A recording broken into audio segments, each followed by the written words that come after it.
Welcome back, students of class 5. How are you? This is your English text class. Today we'll start a new story. In the last class, we read a poem, The Lazy Frog. Today we will start a new story, Rip Van Winkle. It is adapted from the legend of Rip Van Winkle and it is written by Washington Irving. Okay, Washington Irving. Now, we will read the story. This is the story of Rip Van Winkle, who is a good-natured fellow, but he was lazy. But he was very kind to his neighbors, and he was favorite to the children of that village. Let's start. Now come to the page number 82. Rip Van Winkle. Many years ago, at the foothills of the Catskill Mountains was a little village. In the village lived a simple, good-natured fellow named Rip Van Winkle. He was a kind neighbor, ready to help anyone. Many years ago, at the foothills of the Catskill Mountains was a little village. Where was the village?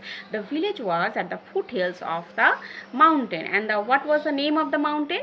It was Catskill Mountains. And there lived a simple, good-natured fellow named Rip Van Winkle. He was very kind neighbor. He was always ready to help his neighbors, okay, and help everyone in the village. That's why liked him. The children of the village shouted with joy whenever they saw him because he played with them. He taught them to fly kites and shoot marbles and told them long stories. The only problem with so why the children liked him? The children liked him because he used to play with them. He taught them how to fly kites and to shoot marbles. Okay, and the best thing is he used to tell them stories, and children are very fond of listening stories. That's why he was favorite to all the children. Now come to the second paragraph. The only problem with Rip was that he was very lazy. He did no work on his own farm and just idled away his time. Rip Van had many good qualities. He was a good man, good-natured man. He was a kind neighbor. He was very friendly to the children. But one thing is very bad. What was that? He was lazy. He always he does not look after his field, his work, his cows. Okay, his cow, and he did no work on his own farm. He just idled away his time. His fences were falling to pieces. His cow was going astray. Weeds grew on his farm. Rip's constant companion was his dog named Wolf.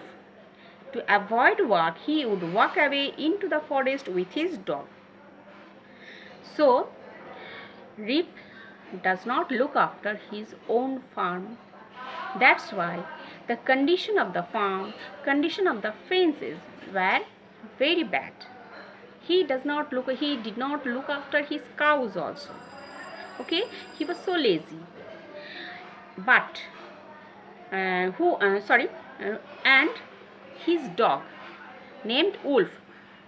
His constant companion was Wolf, and to avoid his work, he would walk away into the forest with his dog, and that is not a good thing, isn't it, students? Okay, we all must do our work, our own part, isn't it?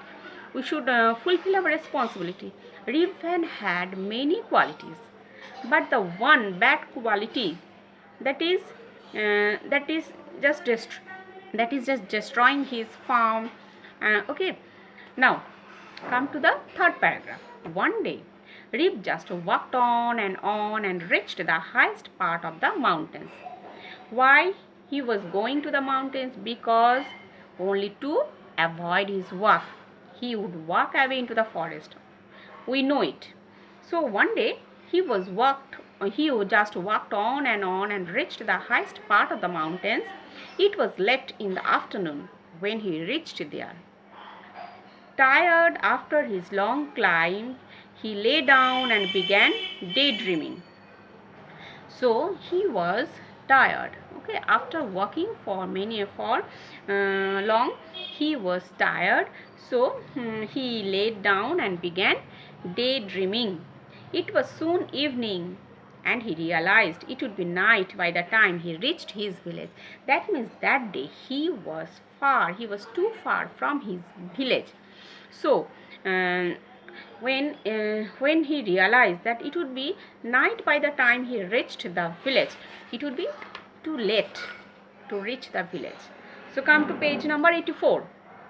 Suddenly he heard a voice calling out, Rib Van Winkle, Rib Van Winkle. He looked around and saw a short old man with thick hair and a grizzled beard walking towards him with a barrel. So he was just thinking when he would reach his village, it would be too late. So he was just thinking. At that time, suddenly he heard a voice, and the voice was calling his name, Rib Van Winkle, Rib Van Winkle. When he looked around, he saw a short old man with thick hair and grizzled beard. Okay, so grizzled beard walking towards him with a barrel, and that man had a barrel with him. Okay, now he made signs to help him carry the barrel. That old man, he made some signs. Okay, that means he needs help. He needs help of Rib Van Winkle. Why? To carry that barrel. That means maybe the barrel, it shows that the barrel was too heavy to carry for him.